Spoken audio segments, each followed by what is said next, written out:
തിരുവനന്തപുരം നഗരം ഒന്നടങ്കം സഞ്ജുവിന് വേണ്ടി ഒരുങ്ങിയ ദിവസം. ഗ്രീൻഫീൽഡ് സ്റ്റേഡിയത്തിന് പുറത്ത് രണ്ട് കൂറ്റൻ കട്ടൗട്ടുകൾ ഉയർന്നു. മഹേന്ദ്ര സിംഗ് ധോണിയും സഞ്ജു സാംസണും. T20 ക്രിക്കറ്റിൽ തൻ്റെ കന്നി സെഞ്ചുറിക്ക് ശേഷം സഞ്ജു നടത്തിയ ഐക്കോണിക് സെലിബ്രേഷൻ ആയിരുന്നു ആ കട്ടൗട്ടിൽ. അതുപോലെന്ന് കാര്യവട്ടത്തും നമ്മൾ കൊതിച്ചു. മത്സരത്തിന് ദിവസങ്ങൾക്ക് മുമ്പേ ടിക്കറ്റുകൾ ചൂടപ്പം പോലെ വിറ്റുപോയി. ജന്മനാട്ടിൽ സഞ്ജു ആദ്യമായി ദേശീയ കുപ്പായത്തിൽ കളിക്കാനിറങ്ങുന്നു. ഒരുപക്ഷെ കംബാക്കിനായുള്ള അവസാന അവസരമായിരിക്കാം ഇത്.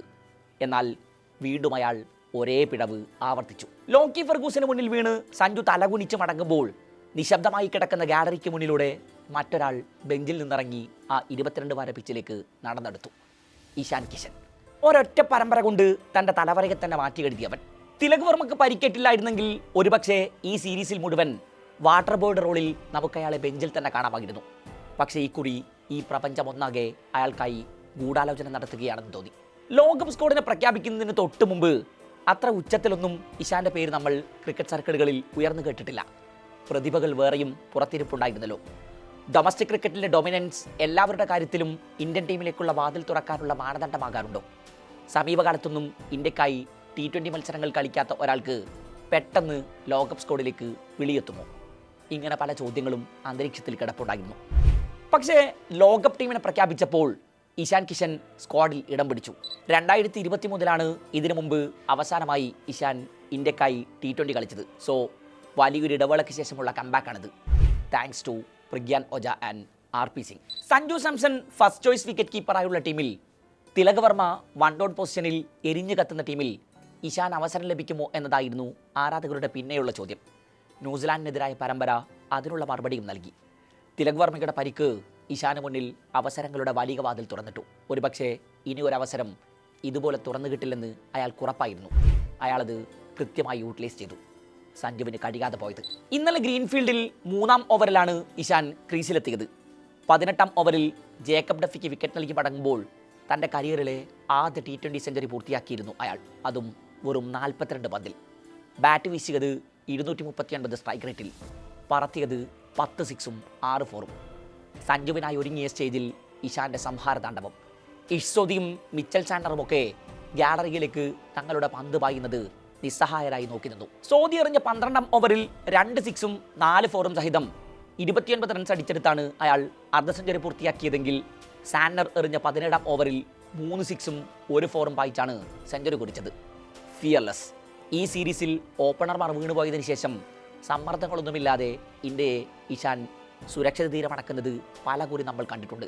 പവർ പ്ലേയിൽ ഇന്ത്യയുടെ വജ്രായുധമായ അഭിഷേക് ശർമ്മ 2 തവണ ഗോൾഡൻ ഡക്കായ സീരീസാണിത് എന്ന് മറന്നു പോകരുത്. ഓപ്പണർമാർ വീണുപോയാൽ ഇന്ത്യ പ്രതിസന്ധി അനുഭവിക്കുന്നു എന്ന വലിയ ആദി ഇഷാന്റെ എൻട്രിയോടെ നമ്മെ വിട്ടൊഴിഞ്ഞിരിക്കുന്നു എന്ന് വേണം പറയാൻ. അവസാന മത്സരത്തിന് തൊട്ട് മുമ്പ് നിക്കോളാസ് പുരാന്റെ വലിയ ആരാധകനാണ് താനെന്ന് പറഞ്ഞു വെക്കുന്നുണ്ട് ഇഷാൻ. ക്രീസിലെ പുരാന്റെ സമീപനം എനിക്കേറെ പ്രചോദനം നൽകിയിട്ടുണ്ട്. ലെഫ്റ്റ് ആം സ്പിന്നർമാരെ നേരിടുമ്പോൾ അദ്ദേഹം 10-ൽ 9 തവണയും അവർക്ക് മേൽ ആധിപത്യം നേടാറുണ്ട്. ഈ കൺസിസ്റ്റൻസിയാണ് ഞാൻ കൊതിക്കുന്നത്. എനിക്കത് കുറവാണ്. മെച്ചപ്പെടുത്താനുള്ള ശ്രമങ്ങൾ നടത്തിക്കൊണ്ടേയിരിക്കുന്നു. ഇഷാന്റെ ഫിയർലെസ് സമീപനത്തിന് പിന്നിലെ പ്രചോദന കഥ അപ്പോൾ ഇതാണ്. ഇന്നലെ ഗ്രീൻഫീൽഡിൽ 9 ഓവർ കഴിയുമ്പോൾ ഇന്ത്യൻ സ്കോർ ബോർഡിൽ ആകെ ഉണ്ടായിരുന്നത് 82 റൺസാണ്. 19 പന്തിൽ 26 റൺസായിരുന്നു അപ്പോൾ ഇഷാന്റെ സമ്പാദ്യം.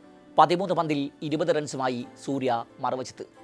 അവിടെ നിന്നാണ് ഇന്ത്യ ഗിയർ ഷിഫ്റ്റ് ചെയ്തത്. അടുത്ത 11 ഓവറിൽ 17 റൺ റേറ്റിൽ സ്കോർ ബോർഡിൽ ചേർത്തത് 189 റൺസ്. ഈ സമയത്തിനിടയിൽ ഗ്രീൻഫീൽഡ് ഗാലറിയിലേക്ക് മൂളിപ്പറന്നത് 18 സിക്സറുകളാണ്. നായകൻ സാന്നറാണ് കിവീസ് നിരയിൽ ഏറ്റവും അധികം തല്ലുവാങ്ങി കൂട്ടിയത്. 4 ഓവറിൽ വഴങ്ങിയത് 60 റൺസ്. അതിൽ പകുതിയും അടിച്ചെടുത്തത് ഇഷാൻ കിഷൻ. ഹർദിക്കിൻ്റെയും സൂര്യയുടെയും വക 15 റൺസ് വീതം. 15 എക്കോണമി. കിവീസ് നായകന്റെ വയറ് നിറഞ്ഞു. അച്ചടക്ക നടപടിയെ തുടർന്ന് BCCI സെൻട്രൽ കോൺട്രാക്റ്റിൽ നിന്ന് വരെ പുറത്താക്കപ്പെട്ട ഒരാൾ ഇന്ത്യൻ ടീമിലേക്ക് ഇതുപോലെ ഒരു മാസ് കംബാക്ക് നടത്തുമെന്ന് ആരെങ്കിലും സ്വപ്നത്തിൽ പോലും കരുതി കാണുമോ? മത്സരത്തിന് ശേഷം ട്രോഫി ഏറ്റുവാങ്ങിയ ഇന്ത്യൻ നായകൻ സൂര്യകുമാർ യാദവ് അത് ഇഷാൻ കിഷനാണ് കൈമാറിയത്. ടീമിലെ പുതുമുഖങ്ങൾക്ക് കൈമാറുന്നതാണ് ട്രഡിഷൻ എന്നിരിക്കെ ഇഷാനത് കൈമാറിയതിലൂടെ സൂര്യ നൽകിയ സന്ദേശം എന്തായിരിക്കും? ലോകകപ്പിൽ അയാൾ ഇന്ത്യയുടെ ഫസ്റ്റ് ചോയ്സായി കഴിഞ്ഞിരിക്കുന്നുവെന്ന്. ഇഷാനെ സംബന്ധിച്ച് അക്ഷരാർത്ഥത്തിൽ ഇതൊരു സെക്കൻഡ് ബിഗിനിങ് ആണ്. ഇന്ത്യൻ ജേഴ്സിയിൽ അയാളുടെ പുനർജന്മം. റായ്പൂരിൽ സഞ്ജുവും അഭിഷേകും വീണുപോയപ്പോൾ ഇന്ത്യൻ സ്കോർ ബോർഡിൽ ഉണ്ടായിരുന്നത് വെറും 6 റൺസാണ്. 2 ഓവർ പിന്നിടുമ്പോൾ അത് 8 ആയിരുന്നു. 208 റൺസ് ചേസ് ചെയ്യണം. 18 ഓവറിൽ 200 റൺസ് കൂടെ വേണം. അന്ന് ഇന്ത്യ ജയിച്ചത് എത്ര ഓവറിലായിരുന്നുവെന്നോ? വെറും 15.2 ഓവറിൽ. എല്ലാം പൊടുന്നനെ കിവീസിൻ്റെ കയ്യിൽ നിന്ന് വഴുതിപ്പോയി. പവർ പ്ലേ അവസാനിക്കുമ്പോൾ ഇന്ത്യൻ സ്കോർ ബോർഡിൽ തെളിഞ്ഞത് 75 റൺസാണ്. ആദ്യ 2 ഓവറിന് ശേഷം അടുത്ത 4 ഓവറിൽ ഇഷാൻ കിഷനും സൂര്യയും ചേർന്ന് അടിച്ചെടുത്തത് 67 റൺസ്. 10ാം ഓവറിൽ ഇഷ്സോദിക്ക് വിക്കറ്റ് നൽകി മടങ്ങുമ്പോൾ ഇഷാൻ കിഷനെ ചേർത്ത് പിടിക്കാൻ സൂര്യകുമാർ യാദവ് ഓടിയെത്തി. ഒപ്പം ഗൗതം ഗംഭീറും. 32 പന്തിൽ 76 റൺസാണ് അതിനോടകം ഇഷാൻ ഇന്ത്യൻ സ്കോർ ബോർഡിന് സംഭാവന ചെയ്തത്. 21 പന്തിൽ അർദ്ധ സെഞ്ചുറി, അതും പവർ പ്ലേ അവസാനിക്കും മുമ്പേ. അന്നാണ് സാന്നർ T20യിൽ ഇന്ത്യക്കെതിരെ 300 അടിച്ചാലും പോരാതെ വരുമെന്ന് നിസ്സഹായ ഭാവത്തിൽ പറഞ്ഞത്. ഗുവാഹത്തിയിലും 200 മുകളിൽ സ്ട്രൈക്ക് റേറ്റിലാണ് ഇഷാൻ ബാറ്റ് വീശിയത്. നാഗ്പൂരിലൊഴികെ കളിച്ച മത്സരങ്ങളിലൊക്കെ അയാൾ അഗ്രസീവ് മോഡിലായിരുന്നു. ലോകകപ്പിൽ തിലക് വർമ്മ തിരിച്ചെത്തിയാൽ ഇഷാൻ ഓപ്പണിംഗ് സ്ലോട്ടിലേക്ക് മാറും. അങ്ങനെയെങ്കിൽ സഞ്ജു പുറത്തിരിക്കും. വിക്കറ്റ് കീപ്പിങ്ങിൽ അത്ര മികവില്ലാത്തതും ലെഫ്റ്റ് റൈറ്റ് കോമ്പിനേഷനും മാത്രമാണ് അയാൾക്ക് മുന്നിൽ ആകെയുള്ള തടസ്സങ്ങൾ. അത് വലിയ തടസ്സങ്ങളല്ല താനും. നിരന്തരം പരാജയപ്പെടുന്ന, ഒട്ടും കോൺഫിഡൻസ് ഇല്ലാതെ ബാറ്റ് വീശുന്ന സഞ്ജുവിനെ കൊണ്ട് ഇനിയൊരു പരീക്ഷണത്തിന് ഇന്ത്യ മുതിരില്ല എന്ന് തന്നെ വേണം കരുതാൻ. സോ ലോകകപ്പിന് റെഡിയായി കഴിഞ്ഞു ഇന്ത്യ, ഒപ്പം ഇഷാനും. T20 ക്രിക്കറ്റിൽ 300 എന്ന മാന്ത്രിക സംഖ്യയിൽ ഇക്കുറി ഇന്ത്യയുടെ റൈഫിൾ ക്ലബ്ബ് തൊടുമോ? കാത്തിരുന്നു കാണണം.